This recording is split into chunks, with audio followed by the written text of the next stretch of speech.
Hop, mening ismim, hammaga salom. Mening ismim Muhammedov Muhammadziyo. Muhammedov Muhammadziyo.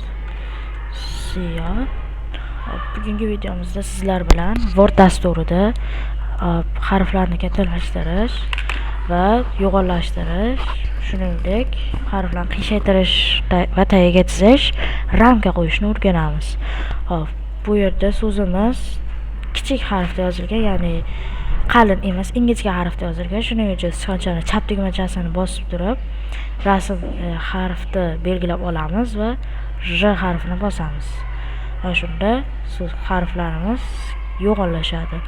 Va shunda yana J harfini bitta bossak, o'z holiga qaytadi. K harfini bossak nima bo'ladi? Harflarimiz qiyshayadi. Va yana ustiga qo'shlar bosib qo'ysak, o'z holiga qaytadi. Va bu yerda Ch harfi ham turibdi.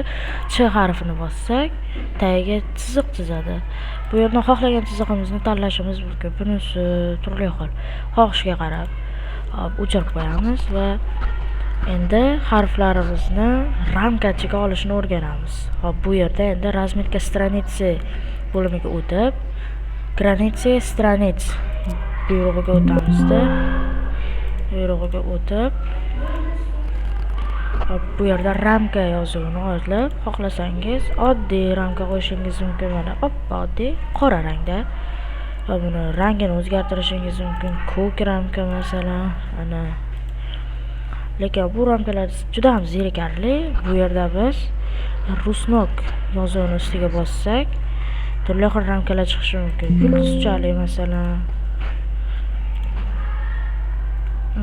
Keyin esa mana atom bombasi, atom rasmi bilan juda ham zo'r chiqdi.